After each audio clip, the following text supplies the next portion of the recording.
और अब खबरें विस्तार से। वजीर दाखिला अमित शाह जम्मू पहुंचे और जम्मू से वो राजौरी जाना चाहते थे ताकि डांगरी दहशतगर्दाना हमले के मुतासरीन से मुलाकात कर सकें। ताहम मौसम की खराबी ने वजीर दाखिला को इसकी इजाजत नहीं दी और वो खराब मौसम की वजह से राजौरी के डांगरी नहीं जा सके। ताहम उन्होंने दहशतगर्दाना हमले के मुतासरीन से फोन पर बात की और उन्हें हर मुमकिन मदद की यकीन दहानी कराई। मुतासरीन से बात करने के बाद वजीर दाखिला अमित शाह ने सिक्योरिटी पर एक आला सतही मीटिंग की सदारत की और बाद में एक प्रेस कॉन्फ्रेंस से भी खिताब किया। Union home minister Amit Shah को आज डांगरी राजौरी आना था, लेकिन मौसम की खराबी की वजह से वो यहाँ नहीं आ पाए। लेकिन उन्होंने टेलीफोन पे जो पीड़ित परिवार है उनसे बात की है, उनसे हम बात करते हैं। उन्होंने ये बोला कि ठीक है, आपकी पीड़ा मैं समझता हूँ, मैं आऊँगा आपके पास। आज आप जरूर आता था, लेकिन बारिश की वजह से मैं नहीं आ पा रहा हूँ। मैं आऊँगा आपके पास और आपकी समस्या का हल करूँगा सभी। तो बाकी जो मैंने फोर्स भेजी है वो देखभाल करेगी, उनको पकड़ेगी और जैसे आपके साथ हुआ ऐसे ही उनके साथ करूंगा। तो मैंने बोला सर मैं बस बीमार हूँ, मेरे कुछ नहीं। आपने जैसे कल में आया था तो यहाँ पे आप लोग जो कह रहे थे कि वीडीसी का गठन होना चाहिए, बीडीसी वाले सभी को हथियार मिलने चाहिए, तो नहीं तो हम लोग खुद करेंगे अगर हथियार हमारे पास हो तो। हाँ जी, उन्होंने क्या बोला? हाँ मिलेंगे हथियार। तो आपको ये था कि वो आज क्योंकि मौसम खराब है तो उन्होंने बोला कि मैं अगले बार जरूर आऊंगा। जरूर उन्होंने बोला अगली बार मैं जरूर आऊंगा। जी जी सर। आपको थोड़ा मन में सुकून मिला इससे? मन में शांति हुआ कि हमारे साथ इतने बड़े अफसर ने बात की, अब ऐसे से करके कर रहे हैं, ये बात हमारी देखभाल कर रहे हैं। वो लोगों में यहाँ टेंशन है, लोग कह रहे हैं कि यहाँ पे और ज्यादा सुरक्षा बल आने चाहिए, तो आपको लगता है कि और ज्यादा? वो बोला हम लोगों ने आर्मी होनी चाहिए, इधर आर्मी होनी चाहिए और जो जंगलात का राज में जो जंगल में वैसे बैठे हैं उनको निकालना चाहिए, जंगलात की जगह खाली होनी चाहिए। हाँ जी। भी आप लोग, क्योंकि यहाँ पे जब हम कल आए थे तो यहाँ पे हमने खुद देखा कि यहाँ हम पीड़ित परिवार से आप लोगों से भी बात की कल मैंने, तो आप लोगों ने ये कहा था कि जो आतंकवादी अभी तक नहीं पकड़े गए हैं उनको पकड़ना चाहिए। तो आपको लगता है ये हमजे साहब ने बोला कि जल्दी से पकड़े जाएंगे, ये हमारी एजेंसी लगी हुई है, पकड़ेंगे जल्दी। हाँ। तो आप उससे सेटिस्फाई हुए? हाँ शख्स में हुआ कि ठीक है, अगर सभी बोल रहे हैं तो पकड़ेंगे एक दिन। इनसे जो अमित शाह की बात हुई है उनको भरोसा दिया गया है कि इनकी सारी तकलीफें, सारी जो इनकी जो डिमांड्स हैं उनको पूरा किया जाएगा और उनको भरोसा दिया गया जो आतंकवादी इसमें मुलविस थे उनको भी जल्द से जल्द पकड़ा जाएगा और उनको भी बख्शा नहीं जाएगा। कैमरामैन आशू के साथ में समीर भट्ट, न्यूज़ 18, डांगरी राजौरी। और वजीर दाखिला अमित शाह ने कहा कि आर्टिकल 370 हटाए जाने के बाद दहशतगर्दाना हमलों में काफी कमी आई है। उन्होंने कहा कि राजौरी के मुजरिमों को सजा जरूर मिलेगी। इस दहशतगर्दाना हमलों की जांच NIA को सौंपी गई है।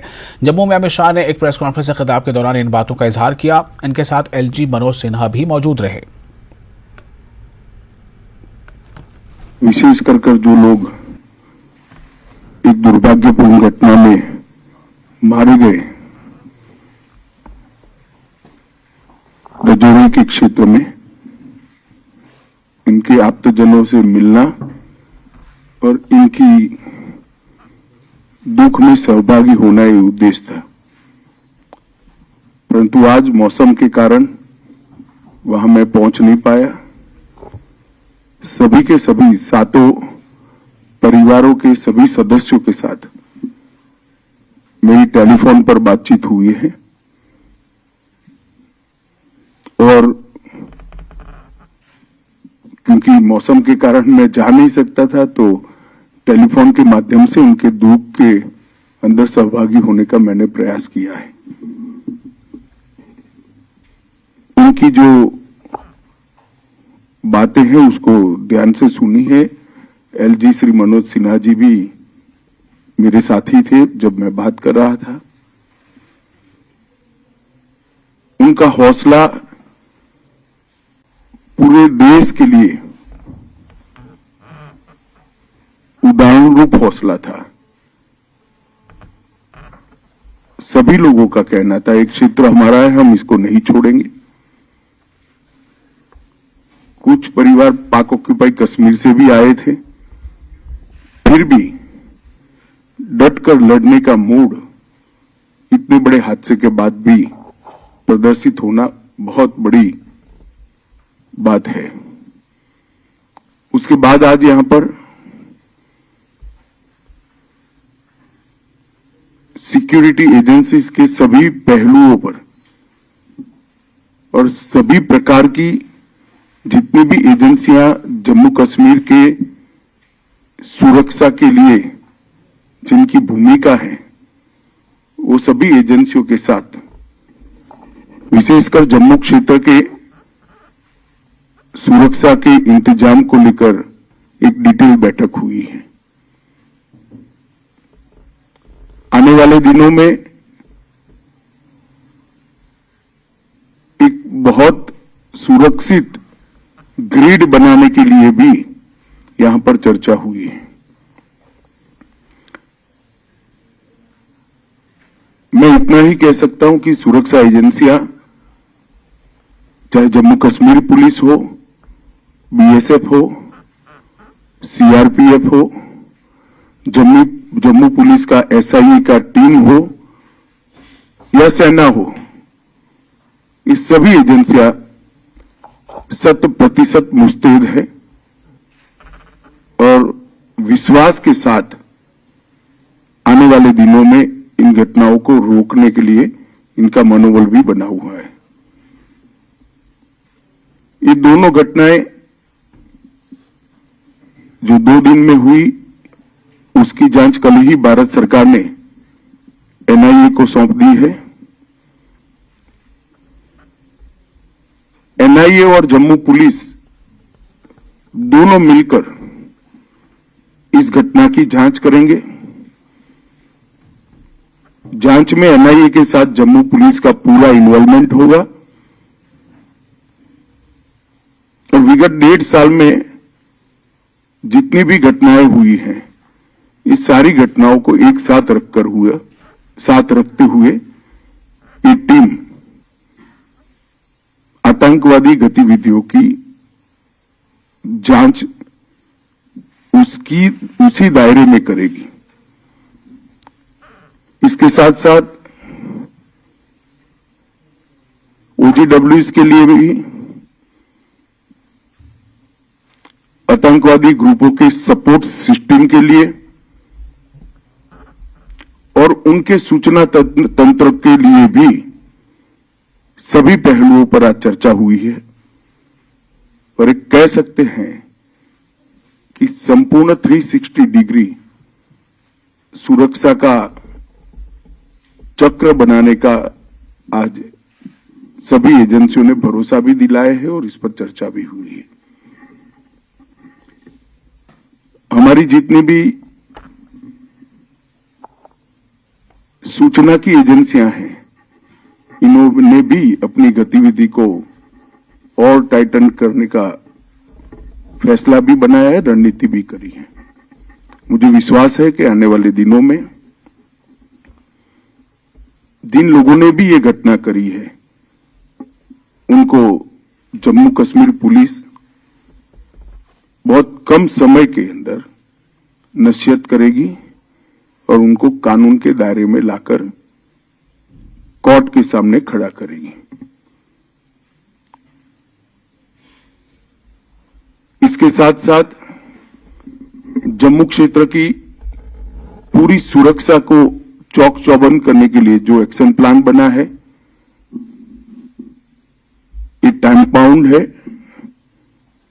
और 3 महीने के अंदर हर क्षेत्र के अंदर सुरक्षा ग्रिड को मजबूत करने का आज फैसला हुआ है।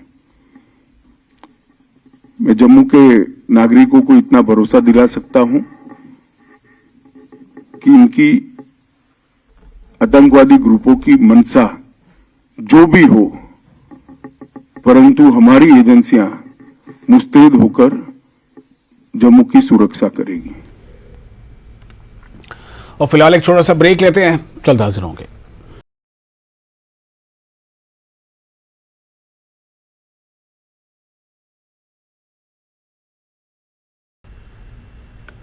ब्रेक के बाद एक बार फिर आपका स्वागत है। सरकारी जराये के मुताबिक मरकजी हुकूमत जम्मू कश्मीर असेंबली इंतखाबात के लिए पूरी तरह से तैयार है। इस बारे में जल्द ही ऐलान मुमकिन है। कहा जा रहा है कि मरकजी हुकूमत जम्मू कश्मीर में आर्टिकल 370 के बाद होने वाली पेशरफ्त से मुतमईन है।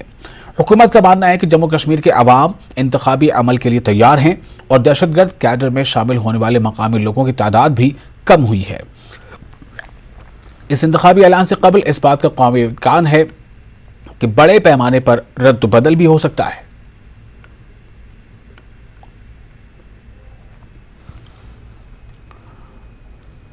जम्मू कश्मीर कांग्रेस पार्टी के चीफ तर्जुमान रविंद्र शर्मा ने कहा है कि कांग्रेस पार्टी जम्मू कश्मीर में जल्द इंतखाबात का मुतालबा करती है और अब अगर हुकूमत वाकई इंतखाबात कराना चाहती है तो वो इसके लिए तैयार हैं। देखिए, चुनाव तो बहुत देर हो गई, चुनाव जल्दी से जल्दी होने चाहिए, इसमें कोई शक नहीं।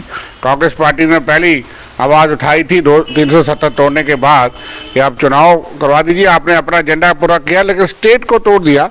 कम से कम स्टेट को क्यों नहीं बहाल करते? यहाँ ज़मीन और नौकरी का जो आश्वासन आपने दिया था कि वो लोकल्स के लिए रहेगा, उसको क्यों नहीं करते? और चुनाव कराइए, मिलिटेंसी और टेररिज्म को काबू करिए, क्योंकि तमाम माइनॉरिटी के लोग जो है कश्मीर वादी से जितने मुलाजिम हैं, जितने लोग 10 या 12 सालों में पिछली सरकारों में कांग्रेस ने एनसी ने उसके दौरान गए थे, वो वापस आ गए जम्मू में। जम्मू के मुलाजिम जम्मू में धरने पे है 6 महीने से। रजौरी में इतने बड़ा हत्याकांड हुआ है। आतंकवाद पर काबू डाले और तमाम पॉलिटिकल पार्टीज को राह दें कि वो चुनाव के लिए तैयार हो सके। चुनाव के लिए पूरी तैयारी है, लेकिन सिक्योरिटी जो है वो नहीं दी जाती विपक्ष को। ये एक मंसूबा है कि भारतीय जनता पार्टी के छोटे छोटे कार्यकर्ताओं को भी सिक्योरिटी है, लेकिन हमारे जो सीनियर लीडर हैं, बड़े लोग हैं, उनको सहूलत नहीं दी जाती। और JK-NC लीडर शेख बशीर ने जम्मू कश्मीर में इंतखाबात का जल्द ऐलान करने का मुतालबा किया। उन्होंने कहा कि अगर हुकूमत ये दावा कर रही है कि जम्मू कश्मीर में सब कुछ मामूल पर है तो उसे इंतखाबात का ऐलान करना चाहिए। अरसा से सुन रहे हैं, 4 साल से सुन रहे हैं कि चुनाव कराना चाहते हैं जी, लेकिन करा नहीं रहे। यूनियन गवर्नमेंट आपने नाम लिया, यूनियन गवर्नमेंट किस चीज़ का इंतज़ार कर रही है?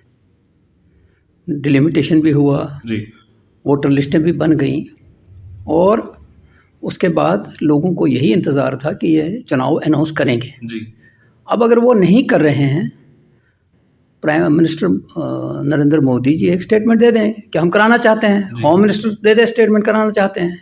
अब बीजेपी के अंदर जो बातें आपने कही हैं वो कराना चाहते हैं, वो सिग्नल दे रहे हैं कि चुनाव कराएंगे। तो जब तक इलेक्शन कमीशन ऑफ इंडिया बाज़ाब्ता नोटिफिकेशन नहीं निकालेगा जी, तब तक कुछ नहीं कहा जा सकता। और जिस तरह से अमित शाह का दौरा भी है आज यूनियन होम मिनिस्टर का, इसके अलावा बड़ी जम्मू कश्मीर की भारतीय जनता पार्टी भी दिल्ली में उनसे मुलाकात करती है, कई सारी रिव्यू मीटिंग्स लगातार चल रही है। इस तरह इससे लगता नहीं है कि कहीं ना कहीं वो सीरियस हो रहे हैं? कभी सीरियस नहीं थे। अभी थोड़ा ही अरसा हुआ अमित शाह साहब यहाँ जम्मू में थे, रजौरी में ही थे, बारामूला में भी थे। अभी ज़्यादा देर नहीं हुई जी, मुझे लगता है, अभी 2-3 महीने ही हुए जी, कि वो उधर भी थे इधर भी थे। अब इन 2-3 महीनों में क्या हुआ कि वो आएंगे, उसके बाद अनाउंस करेंगे। आजकल लेटेस्ट टेक्नोलॉजी है, सब कुछ किया जा सकता है। जी, चुनाव हालात ठीक होने का रोज़ाना दावा करते हैं बीजेपी वाले भी। DGP साहब रोज़ाना एक स्टेटमेंट देते हैं कि जनाब सब कुछ ठीक है। तो मुझे लगता है कि सब कुछ अगर ठीक है तो इलेक्शन अनाउंस हो। जी, तो इसका फिर किस चीज़ का इंतज़ार है? जी, क्योंकि हम तो ये समझते हैं कि 5 अगस्त 2019 के बाद कहते थे बस जनाब अब तो सब कुछ ख़त्म हो गया, बस सब कुछ ठीक है। तो हम तो ये इंतज़ार करें जब ठीक है तो कराओ, जी, लेकिन नहीं हो रहा है। अब 19 के बाद अब आज 23 है, जी। तो आप देख लीजिए। और PDP के जनरल सेक्रेटरी डॉक्टर महबूब बेग का कहना है कि इंतखाबात का ऐलान इलेक्शन कमीशन को करना चाहिए, न कि बीजेपी को। ये जो इलेक्शन की डेट्स के बारे में चर्चा हो रही है कि इलेक्शन अप्रैल मई में होंगे, ये तो बीजेपी ने कहा है। We don't want a word from BJP, we want a word from election commission of India, या अगर पंचायत इलेक्शन करने हैं तो स्टेट इलेक्शन कमीशन से। मुझे इस वक्त TN सेशन की याद आ रही है, जब वो चीफ इलेक्शन कमिश्नर थे तो उन्होंने पूरे देश और पूरी दुनिया को बताया था कि इलेक्शन कमीशन ऑफ इंडिया कितना इंडिपेंडेंट, कितना पावरफुल और कितना इफेक्टिव है। तो ये गोल्डन अपॉर्चुनिटी है इलेक्शन कमीशन ऑफ इंडिया और स्टेट इलेक्शन कमीशन के लिए कि वो इंडिपेंडेंट होके अब अपनी तरफ से हमें बता दी कि कौन से इलेक्शन और कब हो रहे हैं। हमें बीजेपी की तरफ से इलेक्शन डेट्स नहीं चाहिए। बीजेपी के सीनियर लीडर दरख्शान अंद्राबी ने कहा है कि बीजेपी जम्मू कश्मीर में इंतखाबात के लिए तैयार है। उन्होंने कहा कि दफा 370 की मनसूखी के बाद मरकजी हुकूमत की बुनियादी तवज्जो तरक्की पर है। जम्मू कश्मीर में इस साल जल्द चुनाव हो सकते हैं, इस पे बात करेंगे। सीनियर बीजेपी नेता दरख्शान अंद्राबी हमारे साथ मौजूद हैं। बीजेपी किस तरह से तैयारी अपनी रखती है अगर जल्दी इस साल चुनाव हो जाते हैं, क्योंकि संकेत यही है कि चुनाव अब बहुत जल्द हो सकते हैं।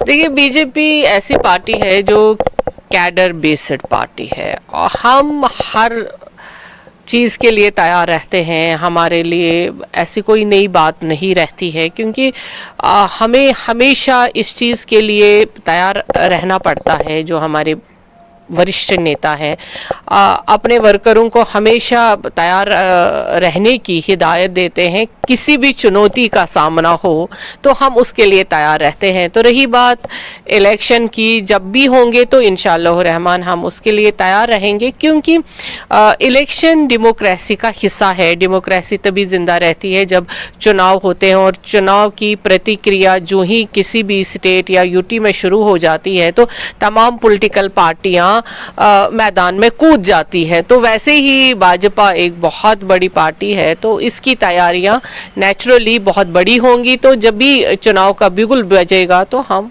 मैदान में उतर जाएंगे। अमित शाह भी आज जम्मू विजिट करेंगे, यहाँ जो है मीटिंग लेंगे। 370 एप्रोगेट होने के बाद आपको लगता है जो एक गोल सेट किया था बीजेपी ने उसको अचीव कर पाई? देखिए, जब गृह मंत्री जी का दौरा रहता है किसी भी जगह, और ख़ासकर जब हमारे यूटी में गृह मंत्री जी का दौरा रहता है, तो ये सबों को पता होना चाहिए कि गृह मंत्री का आना कोई छोटी बात नहीं रहती है, और बार बार उनका दौरा यहाँ पे होना ये हमारे लिए बहुत बाइसे फ़ख्र भी है, क्योंकि जब भी वो आएंगे तो कुछ लेके ही आते हैं। हर चीज़ को ठीक करने की कोशिश की जाती है सेंट्रल लेवल पे, और सेंटर आज की डेट में चाहता है कि जम्मू कश्मीर की उन्नति हो, तरक्की हो, और हर मामले में अगर जैसे आपने बता दिया कि अगर चुनाव का बिगुल बजा तो उससे पहले हम जो जितने हदफ हैं हमारे वो सारे हम पूरे कर पाएँ। और रही बात कि 370 के बाद नेचुरली हमारी गवर्नमेंट ने ऐसे काम किए हैं जो वाकई गिनने के लायक भी हैं और फख्र के लायक भी है। तो दरख्शान अंद्राबी जी का कहना है कि बीजेपी हमेशा तैयार रहती है, जब भी बिगुल बजेगा उसके लिए तैयार है।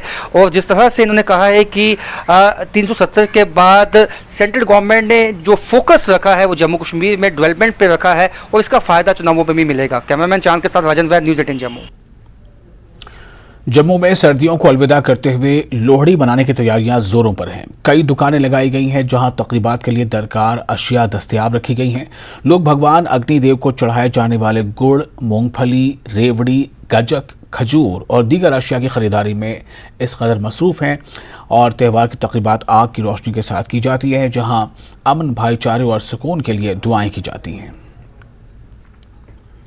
सभी जम्मू वासियों को लोहड़ी की बहुत बहुत मुबारकबाद देता हूँ कि सभी जो है इस त्यौहार को एक दूसरे के साथ खुशी से मनाएं, एक दूसरे के साथ जो है वो अपने सुख दुख साझा करें और अच्छे से मनाएं, कि सभी एक भाईचारा सौहार्द से जो है। जैसा कि हम देखते हैं कि इसमें लोहड़ी के दिन जो है आप जो सामान खरीदते हैं एक दूसरे के साथ साझा करते हैं, बच्चे एक दूसरे के यहाँ जाते हैं, मांगते हैं, और हम बड़े दिल उदार होके बच्चों के साथ जो है प्रेम से इसे मनाते हैं। हम तो सारे फैमिली के साथ मिलके, अपने फ्रेंड सर्कल के साथ मिलके इसको हम फेस्टिवल को बड़े अच्छे से सेलिब्रेट करते हैं। मतलब कि आग जलाते हैं, फिर इसमें मतलब होता है कि मतलब आग में ये जो भी ये होता है ये लोहड़ी वाला, मतलब उसमें डाल के हम खुशी का ये पर्व है जो हम मिलजुल कर ये साथ में हम बैठ के मनाते हैं। आज जैसे आप सभी को पता है कि लोहड़ी का त्यौहार है, और लोहड़ी का त्यौहार उत्तर भारत में बहुत धूमधाम से मनाया जाता है। इस दिन हम देखते हैं कि सुबह के टाइम तो चल रहा है मूंगफली, रेवड़ियाँ, ये सब चलता है। रात के टाइम हम जैसे अग्नि प्रज्वलित करके उसको अर्घ वगैरह देते हैं, और पूरा परिवार जो है मिलजुल के अच्छे से इसको सेलिब्रेट करते हैं। सभी देशवासियों को सबसे पहले लोहड़ी की शुभकामनाएं।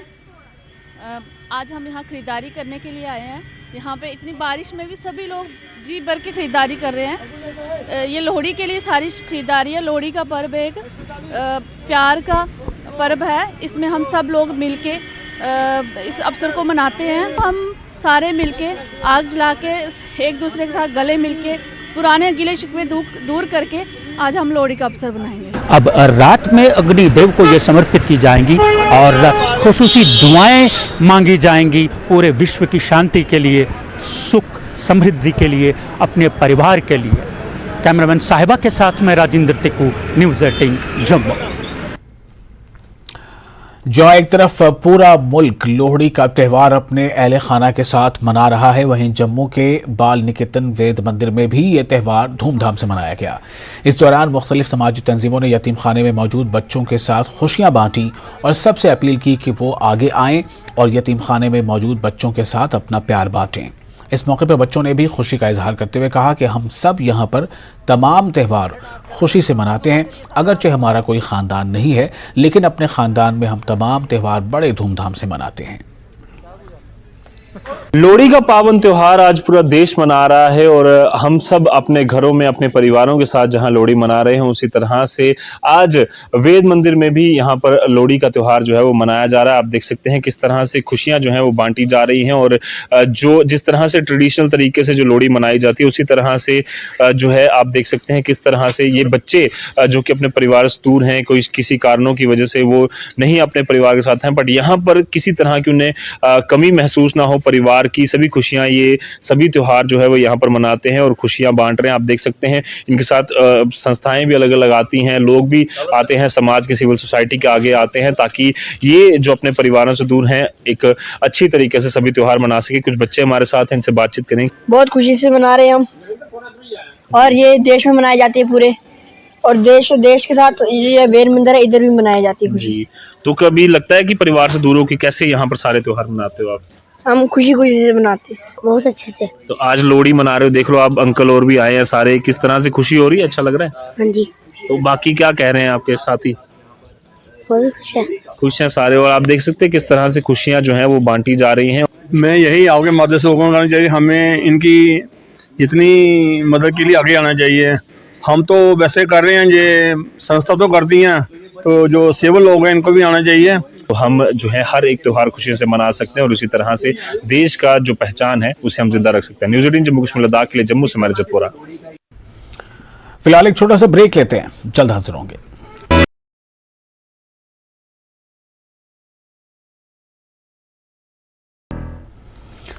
श्रीनगर में सर्दी की शदीद लहर आने वाले दिनों में जारी रहेगी। कश्मीर के बालाई इलाकों में दरमियानी से भारी बर्फबारी हुई है। कई मैदानी इलाकों में हल्की से दरमियानी बर्फबारी हुई है। डिप्टी डायरेक्टर महकमे मौसमियात मुख्तार अहमद ने न्यूज़ 18 से बात करते हुए कहा है कि ताज़ा बर्फबारी सुबह सवेरे शुरू हुई है, जिसके नतीजे में श्रीनगर जम्मू कौमी शाहराह बंद हो गई है। श्रीनगर समेत वादी कश्मीर के बेशतर मकामात पर आज सुबह बर्फबारी और बारिश हुई, ताहम महकमे मौसमियात ने आइंदा चंद दिनों में किसी बड़ी बर्फबारी के इम्कान को मुस्तरद कर दिया। महकमा मौसमियात ने मशवरा दिया कि वो इन इलाकों का दौरा न करें जो बर्फानी तोड़े का शिकार हैं और अपने सफ़र की मनसूबाबंदी करने से पहले महकमा ट्रैफिक से तजावीज़ लें।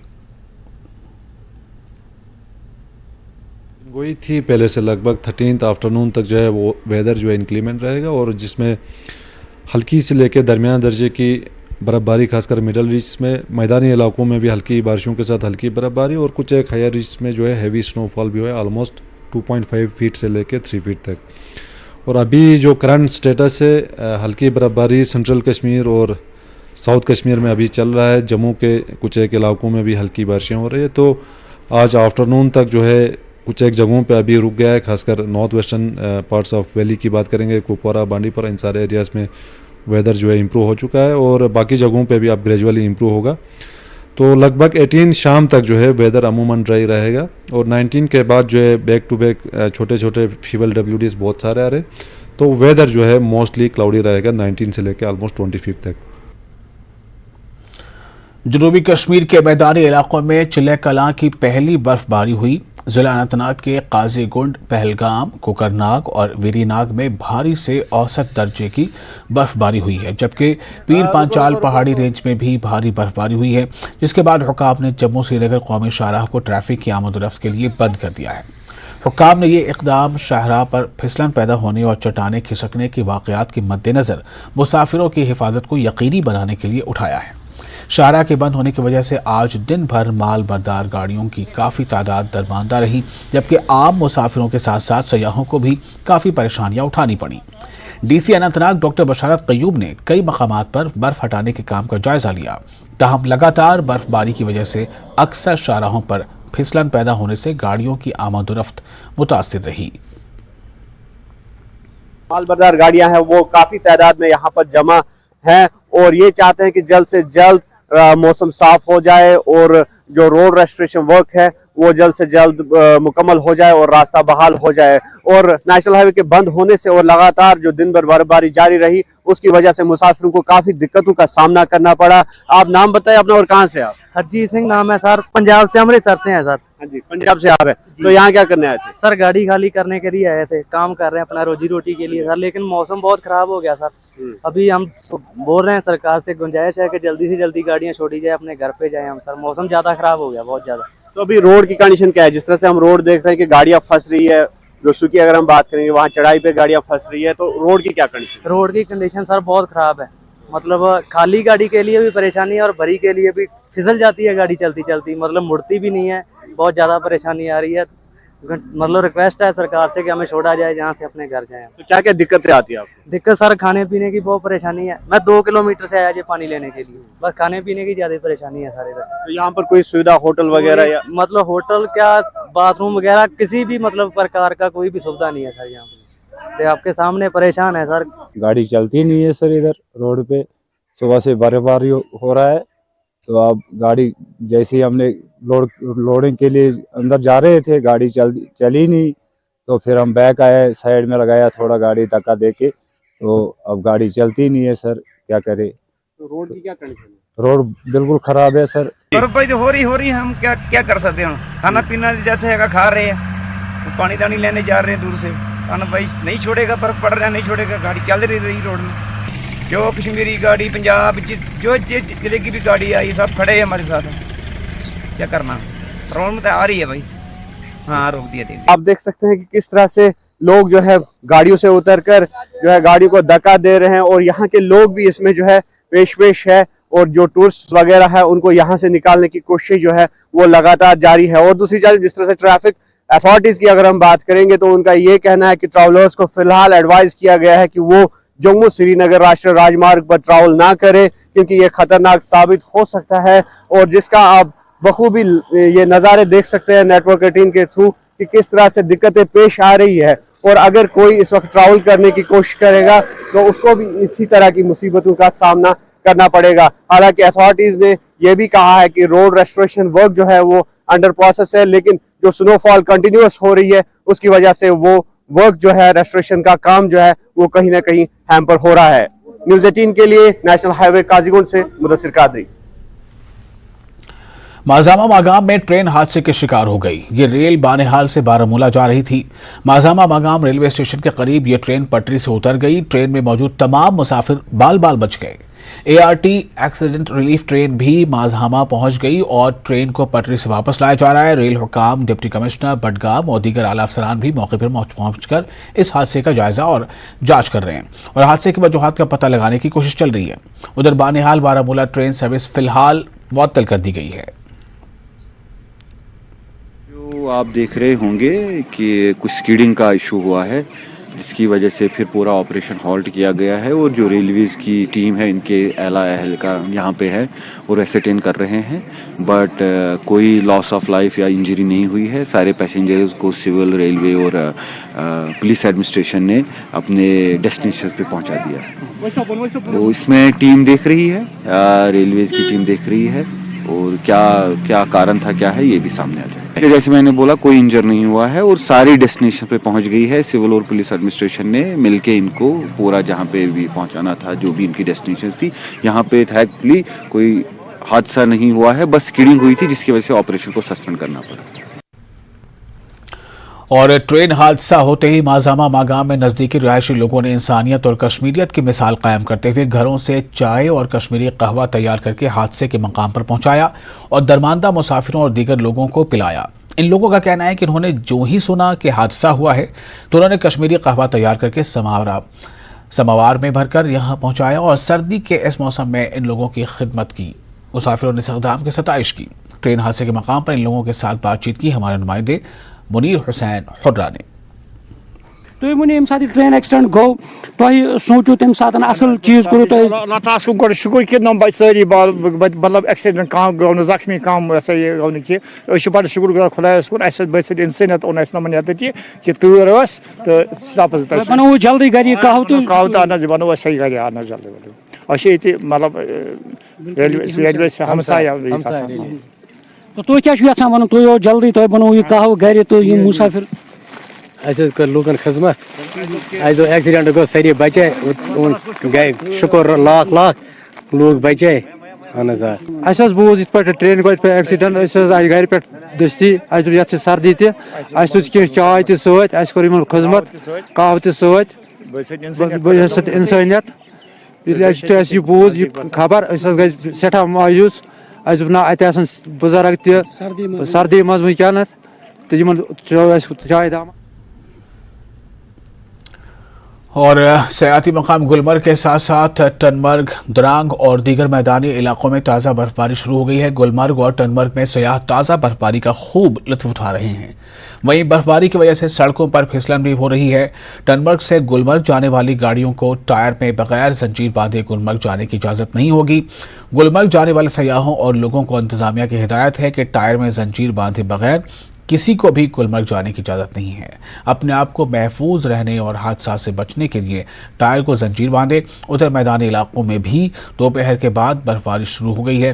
बर्फबारी की वजह से सड़कों पर फिसलन हुई है। गाड़ियां बड़े मुहतात अंदाज में चलती हुई नजर आईं। लोग ने फर्स्ट टाइम देखा है और बहुत अच्छा लग रहा है और हो सकेगा तो हम लोग दोबारा भी यहाँ पे आएंगे। सच में बहुत अच्छा है, जन्नत है जैसा सबके मुंह से हमने सुना था उससे कहीं ज्यादा अच्छा है। जन्नत अच्छा लग रहा है और हम लोग और खेलने का मन हो रहा है। मेरे दोस्तों को भी आना चाहिए। बहुत अच्छा है कश्मीर और हमको बहुत अच्छा। जिला कुलगाम के पहाड़ी और मैदानी इलाकों में आज सुबह से ही बर्फबारी शुरू हुई और जिले में आम जिंदगी मुतासिर हो गई। ट्रैफिक की आमद और रफ्त में खलल पड़ा और कारोबारी सरगर्मियां मुतासिर हुई। जिले के नूराबाद इलाकों में भारी बर्फबारी रिकॉर्ड की गई है, जबकि सड़कों पर बर्फ हटाने का काम किया जा रहा है। इस दौरान इंतजामिया मुतहर्रिक हो गया है। जनूबी कश्मीर के मुख्तलिफ इलाकों की तरह जिला कुलगाम में भी आज सुबह से ही भारी बर्फबारी शुरू हो गई है और यहाँ के मैदानी और पहाड़ी इलाकों की अगर हम बात करें तो कई इंच बर्फ जो है वो रिकॉर्ड की गई है। अगर हम सयाहती मकाम अहरबल की बात करें, इसके अलावा दनेवकंडी मर्ग और बाड़ी जालन की बात करें तो यहाँ पे 1 फुट से जायद बर्फ जो है वो सुबह से जमा हो गई है। इसके अलावा अगर हम मैकेनिकल इंजीनियरिंग डिपार्टमेंट की बात करें तो वो सुबह से ही मुतहरिक हो गया है डिपार्टमेंट और उन्होंने अहम राब्ता सड़कों से बर्फ हटाने का काम शुरू किया है। इस दौरान इंतजामिया ने पहाड़ी इलाकों में पहले ही अशाए खुर्दनी की डंपिंग की थी और इंतजामिया ने लोगों से अपील की है कि वो ऐसी बर्फबारी में बाहर जाने से जो है वो परहेज करें और जो एवलांच प्रोन एरियाज हैं वहाँ पे भी लोगों को जो है सतर्क रहने की हिदायत दी गई है। इंतजामिया कोशिश कर रही है कि लोगों के जानो माल का तहफ़्फ़ुज़ किया जाए और जो बर्फबारी है वो इस दौरान जो है वो जारी है। ज़हूर रिजवी, न्यूज़ 18 नेटवर्क, कुलगाम। शोपियां में सुबह से ताज़ा बर्फबारी हुई है। शोपियां के बेशतर इलाकों में 6 इंच बर्फ जम गई है। सड़कों पर गाड़ियों की आमद-ओ-रफ्त में खलल पड़ा है। ताहम ज्यादातर सड़कों पर बर्फ साफ करने वाली मशीनें नहीं लगाई गई हैं, जिससे लोगों को मुश्किलात का सामना है।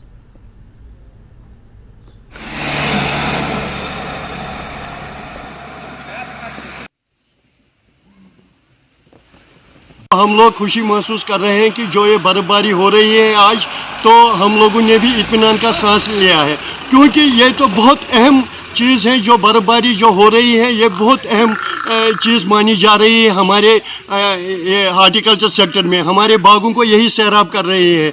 तो जो आपने देखा है ये पीर पंचार रेंज से ही शुरू हो रहा है हमारा शोपिया। तो सर्दी से भी बहुत निजात मिल रही है। कल शाम से ही सर्दी में बहुत ये सर्दी इतनी बहुत ज़्यादा सर्दी थी हमारे शोपियान में या पूरे कश्मीर की बात करेंगे तो इसमें फ़र्क बहुत महसूस कर रहे हैं। पहाड़ी जिला शोपियान में आज सुबह से ही जमकर बर्फबारी जारी है और आप देख सकते हैं कि अभी जो है सड़कों पे 4 इंच से ज्यादा बर्फ जमा हो चुकी है। यहाँ पे गाड़ियों का नामो निशान नहीं, क्योंकि अभी जो है अगरचे शोपियान के मेन रोड से बर्फ हटाई गई है, ताहम जो भी दूर दराज इलाके हैं, जो केलर का इलाका है या सदोक का इलाका है, जमनगरी जो गतिपुरा इलाका है, फिलहाल इन रास्तों से बर्फ नहीं हटाई गई है। फिलहाल अभी जो हमने कई लोगों से बात की तो उनका ये कहना है कि हमें बीमारों को हॉस्पिटल तक ले जाने में काफी दिक्कतें पेश आती है। और आप देख सकते हैं, हम आपको दिखाना चाहेंगे अभी भी कितनी बर्फ जो है सड़क पे मौजूद है। तो फिलहाल जो देहाती इलाके हैं, पहाड़ी इलाके हैं, वहां से रास्तों से बर्फ नहीं हटाई गई है। तो जरूरत इस बात की है, सरकार को चाहिए, जिला इंतजामिया को चाहिए वो जल्द से जल्द जो है मशीनें काम पे लगाए ताकि आम लोगों को कोई मुश्किलात दरपेश ना हो। इरशाद मलिक, न्यूज़ 18 नेटवर्क, शोपियान। वादी कश्मीर के दीगर हिस्सों की तरह पुलवामा जिले के बालाई और मैदानी इलाकों में आज सुबह से ताज़ा बर्फबारी हुई। कस्बा पुलवामा समेत जिले के सभी मैदानी इलाकों में इस मौसम की पहली बर्फबारी है।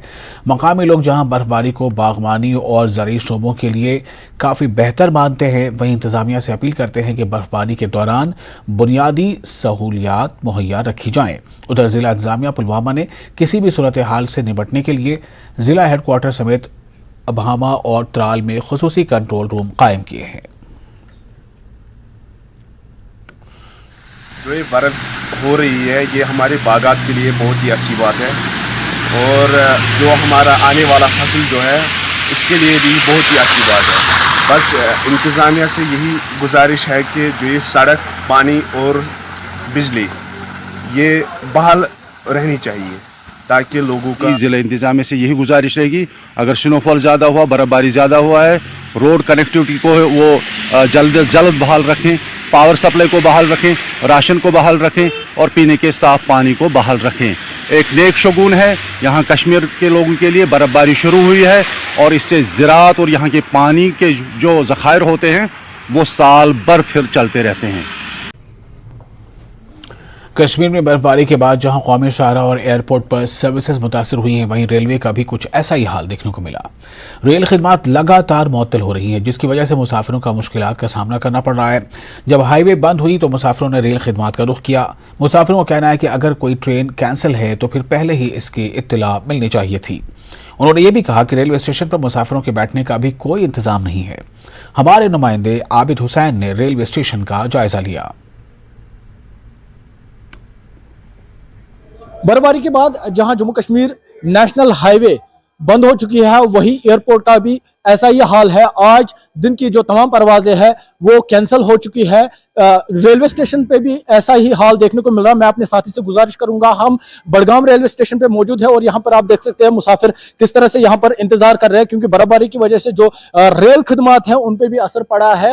और ये पैसेंजर आए हैं क्योंकि काफी सारी रियासतों से यहाँ पर लोग आए हैं या जो मकामी लोग हैं उन्हें अपनी मंजिल को जाना था, लेकिन जब रेल सर्विस मुतासर हुई है, कुछ ट्रेनें कैंसिल हुई है तो इनको मुश्किलात का सामना है। मैं आपको बता दूं, सुबह जो रेल हादसा पेश आया था मागाम में, उसके बाद जो बारामुल्ला बड़गाम पैच रेलवे का है उसे सस्पेंड किया गया था और उसके बाद जो बड़गाम से बानिहाल की जाने वाली ट्रेनें थी उनको जुज़वी तौर पर सस्पेंड किया गया है। कुछ ट्रेनें कैंसिल हुई है और यहाँ पर मेरे साथ मुसाफिर है, कुछ इनसे बात करने की कोशिश करेंगे किस तरह की मुश्किलात है उनको और वो क्या कहना चाहते हैं। मुझे अपना नाम बताओ आप। जी सर, मेरा नाम विशाल है।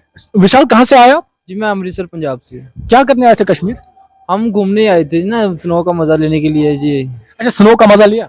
जी बिल्कुल। अच्छा, अभी चूंकि रेल खिदमत बंद हो चुकी है, हाईवे बंद हो चुका है, एयर ट्रैफिक बंद हो चुका है, तो आप रेल स्टेशन पे है, यहाँ पे किस तरह की दिक्कतें आ रही है? सर बहुत सारी परेशानी आ रही है, क्योंकि आगे का कुछ आइडिया ही नहीं था कि ऐसा भी कोई हमको दिखने को मिलेगा। तो पीछे से भी हम ऑटो से ही आए हैं अपना प्राइवेट ऑटो करवा कर, तो यहाँ पर आके भी यही दिक्कत परेशानी हो रही है कि आगे मालूम आ रहा है कि गाड़ी बंद है। अच्छा, अभी जैसे कि बर्फबारी की वजह से नेशनल हाईवे भी बंद हो चुका है, ये ट्रैफिक भी बंद हो चुका है, तो अब रेलवे स्टेशन पे है, क्या कुछ परेशानी आती है? रेलवे की ये थोड़ी दिक्कत है कि इनको थोड़ा गेस्ट हाउस देना चाहिए, जैसे सभी लोग ठंड में हैं बैठे हुए हैं, थोड़ा अंदर बैठ जाएंगे तो थोड़ा हो जाएगा इनको भी।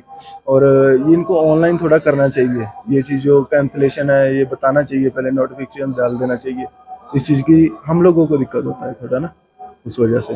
अभी ये ट्रेन आगे 2 बजे से चलना था लेकिन ये कैंसिल हो चुकी है। इसके बाद एक और ट्रेन आएगी, लेकिन पैसेंजर्स जो है यहाँ पर जो लोग हैं इन्होंने गुजारिश की इंतजामिया से, अगर वो किसी भी तरह की कोई भी कैंसिलेशन आती है तो इन तक वो मैसेज पहुंचनी चाहिए।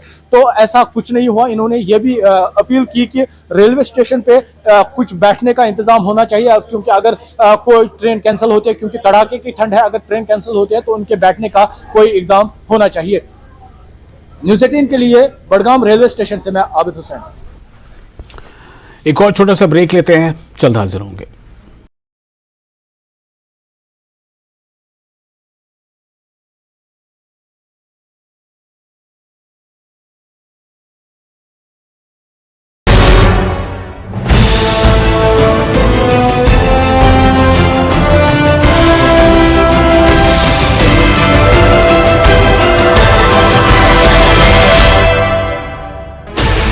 Sixteen channels, 15 languages, 26 states, 1200 plus reporters, 67 plus crore viewers. India's largest news network, News 18 Network.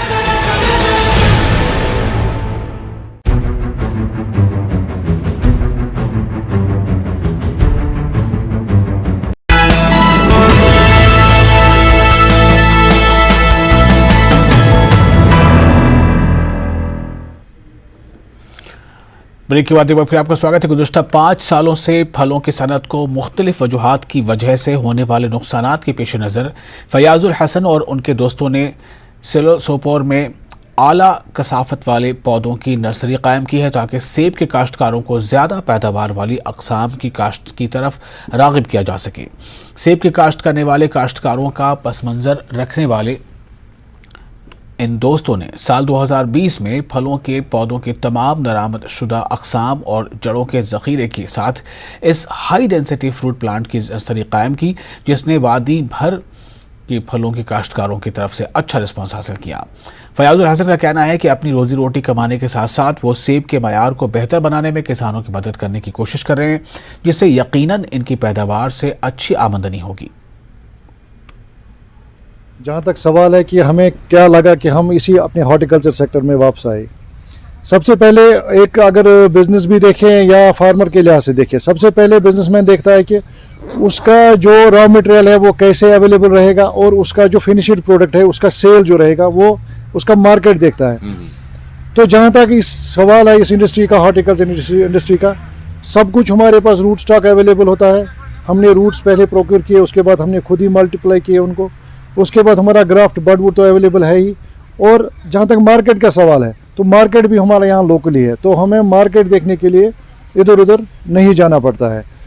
तो रहा सवाल इसका जो रूट स्टॉक का जो लेटेस्ट आ रही है इस पर काम करना, ये हमने इसलिए शुरू किया है काम रूट स्टॉक्स पे करना, क्योंकि जो हमारा यूथ है अभी सैचुरेशन इतनी हुई है गवर्नमेंट जॉब्स को लेके कि गवर्नमेंट जॉब तो अवेलेबल है नहीं, वो तो आप मिलेगा नहीं ऐसी, जहाँ तक हमारा जो देखते हैं हम बहुत कम है।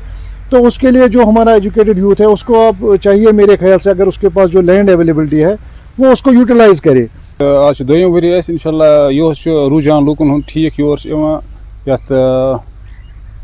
प्लांट इम्पोर्ट कर्मित उन रुझान ठीक लूकन क्या पे ठीक मतलब अत फ्रूट नेर तम पे असल रेवन्यू प्लांट तस गाइडेंस करान अवेयरनेस दिवान। बिल्कुल यमिस प्लांट पतम वरी दी तमन गई तमन कोर थोड़ा गाइडेंस तो प्रूनिंग कर ओतर सीजन प्रूनिंग तथ मज कोर मदद तमन तो बे क्या तमन मदद वो तमन सोरे कह प्रोवाइड करान। तो रेस्पॉन्स कोता लोकन लूक योर? बिल्कुल यह असल रुझान लूकन योर तो लूक जान कि क्या दिल रूट स्टॉक गो क्या तो अत मुतक अमुक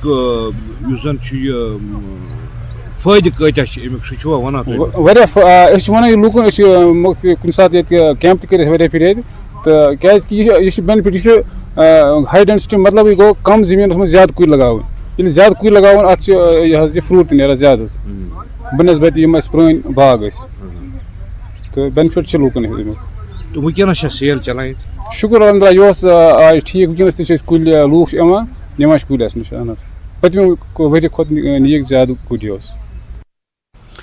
त्राल में बर्फबारी के साथ ही इंतजामिया मुतहर्रिक हो गई है। बस स्टैंड और गली कूचों में म्यूनिसिपल कमेटी के एहलकार बर्फ साफ कर रहे हैं। वहीं अहम शाहराहों पर महकमा R&B और मैकेनिकल ने बर्फ उठाने का काम शुरू कर दिया है। लोगों ने इंतजामिया से सब जिले में बिजली, पानी और राब्ते को जल्द बहाल करने की मांग की है।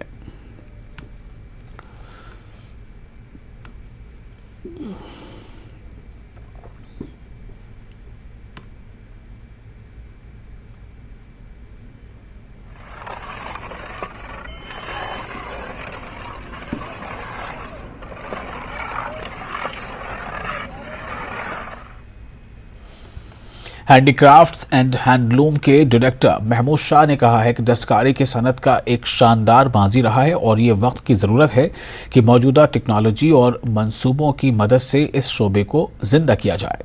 उन्होंने मजीद कहा कि महकमा इजाफी कश्मीरी दस्तकारियों को GI सर्टिफिकेशन के दायरे में लाने के लिए सख्त मेहनत कर रहा है ताकि हकीकी हाथ से बनी कश्मीरी दस्तकारी को पूरी दुनिया में मुनासिब एहतराम मिल सके। हैंडीक्राफ्ट्स एंड हैंडलूम के डायरेक्टर महमूद शाह से बात की हमारे नुमाइंदे सरोश ने। हमारे पास 7 क्राफ्ट्स का GI है और ये बहुत साल पहले जो है हमने ये सिलसिला स्टार्ट किया था। तो करंटली जो हमारे पास GI जिन क्राफ्ट्स का है वो है pashmina, Kani, Sozni, paper mache, walnut, Khatamband and carpet. तो ये 7 का हमारे पास GI है। तो इसके बाद हमने स्टार्ट किया dossier making for rest of the crafts. तो उसमें जो हमने 7 क्राफ्ट्स में फिर से डोजियर सबमिट किया।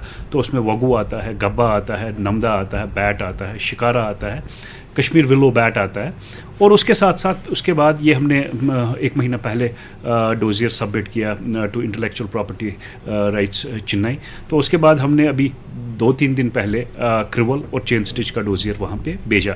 तो इसका जो प्रोसेस होता है वो ये होता है कि पूरा रिसर्च डॉक्यूमेंट बनता है और उसमें हम यूनिकनेस डिफाइन करते हैं इस क्राफ्ट की। तो उसके बाद ही जब ये चेन्नई जाता है वहाँ इसका एग्जामिनेशन होता है। तो फिर ऑब्जेक्शंस कॉल किए जाते हैं या क्वायरीज रेस होती हैं। तो उसके बाद वंस दैट इज़ डन तो ये GI दिया जाता है।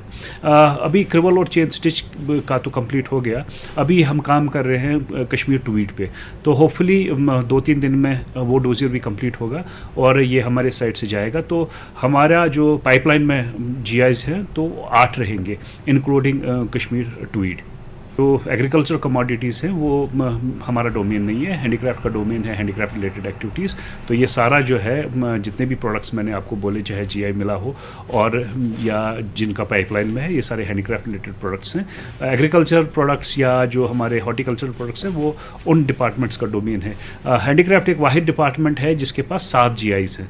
तो पूरे जम्मू कश्मीर में आपके पास या तो हैंडीक्राफ्ट में GI है या आपका सैफरॉन का GI है या बासमती का GI है। तो इतना तो bulk of the GIs are with handicraft department. और हम ये भी चाहते हैं कि जो फॉरेन यूनिवर्सिटीज़ हो उनके साथ भी टाई अप हो, उनके स्टूडेंट्स भी यहाँ आए और हमारे आर्टिजन्स का जो है कैपेसिटी बिल्डिंग ये जो है कॉन्टीन्यूस प्रोसेस है, ये चलता रहे। नई न्यू एजुकेशन पॉलिसी में भी इसका जिक्र है और कुछ स्कूल्स में चाहे वो हमारा जो DPS है या हमारे जो बड़े नामी गिरामी स्कूल्स है यहाँ पे, चाहे उसमें बिस्को हो या बर्नॉल हो, तो थोड़ा सा क्राफ्ट उनको हम मुतारिफ़ करते हैं। हमारी ये भी कोशिश है कि फेमिलराइजेशन टूर्स स्टूडेंट्स के कराए। तो हम जो है बहुत सारे स्कूल्स हमारे CDI क्राफ्ट डेवलपमेंट इंस्टीट्यूट को विज़िट करते हैं या हमारे स्कूल ऑफ डिज़ाइंस को करते हैं। तो वो भी सिलसिला जो है चलता है और ज़्यादा उसमें जो है पेशरफ्त करने की ज़रूरत है ताकि स्टूडेंट्स को हम दिखाएं कि क्राफ्ट होता क्या है और थोड़ा सा वोकेशनल स्किल्स इनकलकेट करें जो बहुत ज़रूरी है स्कूल्स में इंट्रोड्यूस करना। और इसके साथ इस बुलेटिन में फिलहाल इतना ही। आप बने रहे न्यूज़ 18 जम्मू कश्मीर, लद्दाख, हिमाचल के साथ।